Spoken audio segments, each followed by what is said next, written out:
రోజు అదే బ్రేక్‌ఫాస్ట్ తిని బోర్ కొట్టిందా? అయితే పెసలు, వేరుశెనగ గుళ్ళు, బియ్యంతో చేసే దోస తప్పకుండా ట్రై చేయండి. పులియబెట్టాల్సిన పని లేకుండా అప్పటికప్పుడే చాలా రుచిగా చేసుకోవచ్చు. దీనికి బాగా సరిపోయే ఒక స్పెషల్ చట్నీ కూడా మీకు చూపిస్తాను. మరి వీడియో మొదలు పెట్టేద్దామండి. ముందుగా మనం ఒక కప్పు బియ్యం తీసుకున్నాం. అలాగే అదే కప్పుతో సమానంగా వేరుశెనగ గుళ్ళు తీసుకోవాలి. మళ్ళీ అదే కప్పుతో సమానంగా పెసలు కూడా తీసుకోవాలి. అంటే ఈ 3 కూడా ఒక్కొక్క కప్పు చొప్పున సమానంగా తీసుకున్నామన్నమాట. ఇప్పుడు వీటన్నిటిని నీళ్లు పోసి శుభ్రంగా కడిగేసుకోవాలి. ఆ తర్వాత మళ్ళీ మంచినీళ్లు పోసి రాత్రంతా నానబెట్టుకోవాలి. కనీసం 6-7 గంటలైనా సరే ఇవి బాగా నానబెట్టాలండి. ఇప్పుడు మార్నింగ్‌కి చక్కగా నానిపోయాయి. వీటిని మిక్సీ జార్‌లో వేసుకొని గ్రైండ్ చేసుకోవాలి. అయితే కొంచెం ఎక్కువగా ఉంది కదా! ఒకేసారి మిక్సీలో నలగదు కాబట్టి ఇట్లా 2 సార్లుగా వేసుకుని మెత్తగా మిక్సీ పట్టుకున్నాం. చూడండి, మిక్సీ పట్టుకునేటప్పుడు కొద్దిగా వాటర్ వేసుకోవాలి. మరీ ఎక్కువ వేసుకోకూడదు. మన దోసపిండిలాగా ఉండాలన్నమాట. ఇప్పుడు ఇందులో రుచికి తగినంత ఉప్పు వేసి బాగా కలుపుకుని పక్కన పెట్టుకోండి. ఇక్కడ ఒక మంచి విషయం ఏమిటంటే ఈ పిండిని మనం పులియబెట్టాల్సిన అవసరం లేదు. మిక్సీ పట్టిన వెంటనే దోసలు వేసేసుకోవచ్చు. పిండి పక్కన ఉంది కదా, ఈ లోపు దోసలోకి రుచికరమైన చట్నీ తయారు చేసుకుందాం. దీనికోసం ముందుగా స్టవ్ మీద పాన్ పెట్టుకుని అందులో 1 టేబుల్ స్పూన్ వరకు నూనె వేసుకోవాలి. నూనె వేడెక్కాక మొదటిగా 2 స్పూన్లు వేరుశెనగ గుళ్ళు, 1 టీ స్పూన్ పచ్చిశనగపప్పు వేసి దోరగా వేయించుకోవాలి. ఇవి కొంచెం వేగుతుండగానే 5-6 వెల్లుల్లి రెమ్మలు, అలాగే 5 ఎండుమిర్చి కూడా వేసేయండి.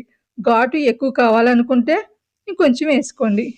ఇవన్నీ చక్కగా వేగాక తరిగి పెట్టుకున్న ఉల్లిపాయ ముక్కలను కూడా ఇందులో వేసేసి 1 టీ స్పూన్ మినపప్పు వేసి మంచి రంగు వచ్చే వరకు నూనెలో మగ్గించుకోవాలి.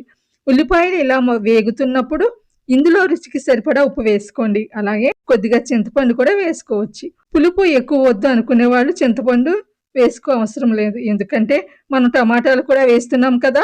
ఇప్పుడు ఇందులో కొద్దిగా ఫ్రెష్‌గా కొత్తిమీర, అలాగే కట్ చేసి పెట్టుకున్న టమాటా ముక్కలను కూడా వేసేసి బాగా కలుపుకోవాలి. టమాటాలు చక్కగా మెత్తగా మగ్గిపోయే వరకు వేయించుకోవాలన్నమాట.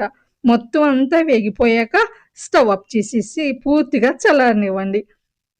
ఇవన్నీ బాగా చల్లారిన తర్వాత మిక్సీ జార్‌లోకి తీసుకుని కొద్దిగా నీళ్లు పోసి ఉప్పు సరి చూసుకుని మెత్తగా మిక్సీ పట్టుకోవాలి. ఇప్పుడు ఈ చట్నీకి తాలింపు ఒక 1/2 టేబుల్ స్పూన్ నూనె వేసి కొద్దిగా ఎండుమిర్చి, మినపప్పు, ఆవాలు, కొంచెం కరివేపాకు వేసి చిటపటలాడించాలి. ఈ తాలింపుని మనం మిక్సీ పట్టుకున్న చట్నీలో వేసి కలిపేసుకుంటే మన కమ్మటి చట్నీ రెడీ అయిపోయిందండి. ఇక ఇప్పుడు దోసలు వేసేసుకుందాం. మనం రెడీగా పెట్టుకున్న దోసపిండి ఉంది కదండి. ఈ పిండిని మీరు ఐరన్ పేనం మీద అయినా వేసుకోవచ్చు, లేదా నాన్ స్టిక్ పేనం మీద అయినా వేసుకోవచ్చు. పేనం వేడెక్కాక కొద్దిగా నీళ్లు చల్లుకుని టిష్యూ పేపర్‌తో నీట్‌గా తుడిచేయాలి. ఆ తరువాత పిండిని వేసి ఇలా చక్కగా రౌండ్‌గా దోసలా తిప్పేసుకోవాలి. చూడండి ఎంత బాగా వస్తుందో. దీనిపైన కొద్దిగా నూనె, అలాగే సన్నగా తరిగిన ఉల్లిపాయ ముక్కలు చల్లుకుంటే టేస్ట్ బాగుంటుంది. దోస ఇలా మంచి గోల్డెన్ కలర్‌లోకి కాలిన తరువాత మెల్లగా పేనం నుండి తీసి ప్లేట్‌లోకి మార్చేసుకోవటమే.